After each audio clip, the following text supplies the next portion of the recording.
এভারকেয়ার হাসপাতালে আবারও বেগম খালেদা জিয়াকে দেখতে এসেছেন তার পুত্রবধূ ডাক্তার জুবাইদা রহমান। এর আগে সেখানে পৌঁছান বিএনপি মহাসচিব মির্জা ফখরুল ইসলাম আলমগীর। সেখানে আছেন সহকর্মী রেদওয়ানুল হক।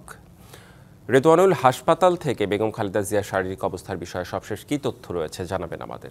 রেদওয়ান, আমরা আসলে এখন যতটুকু জানতে পেরেছি যে জুবাইদা রহমান ভিতরে আছেন।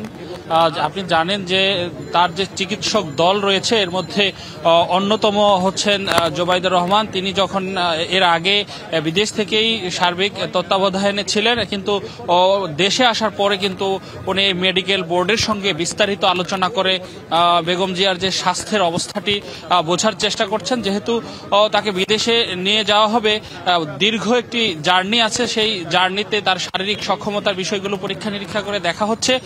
কিছুক্ষণ পরেই এখানে একটি আনুষ্ঠানিক ব্রিফিং এর মাধ্যমে সর্বশেষ অবস্থা আমাদেরকে জানানোর কথা রয়েছে। আমরা যতটুকু জানতে পেরেছি যে ডাক্তারদের সঙ্গে জুবাইদা রহমানের সঙ্গে একটি আলোচনা চলছে এবং অন্যান্য যারা সম্পৃক্ত আছেন এখানে দেশি বিদেশি চিকিৎসক দল, তারা সকলে মিলে একটি আলোচনা এই মুহূর্তে এভারকেয়ার হাসপাতালের মধ্যে চলছে বলে আমরা।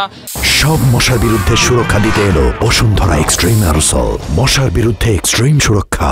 এখানকার সূত্রগুলো থেকে জানতে পেরেছি।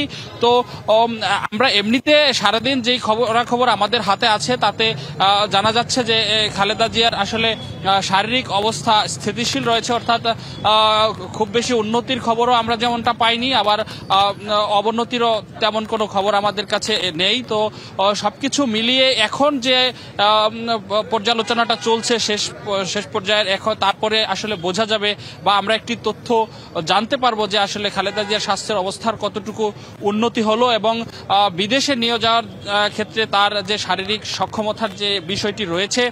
এর পাশাপাশি আপনি জানেন যে খালেদা জিয়াকে নিয়ে যাওয়ার যে প্রক্রিয়াটি, সেই প্রক্রিয়াটিও এখন কিছুটা সময় পিছিয়েছে। যেহেতু তার আজকেই যাওয়ার কথা ছিল সেটি হচ্ছে না এবং ধারণা করা হচ্ছে যে রোববার তাকে নিয়ে যাওয়া হবে, এয়ার অ্যাম্বুলেন্সটি আসবে।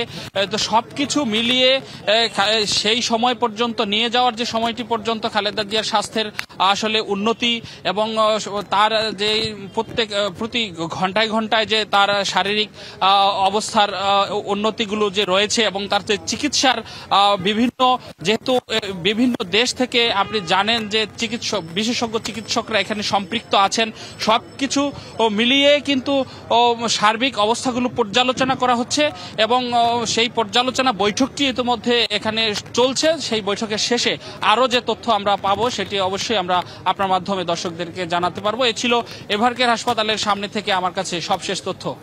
সেসব তথ্য আপনার কাছ থেকে আমরা জেনে নিতে চাই। রেদওয়ানুল হক, আপনাকে ধন্যবাদ।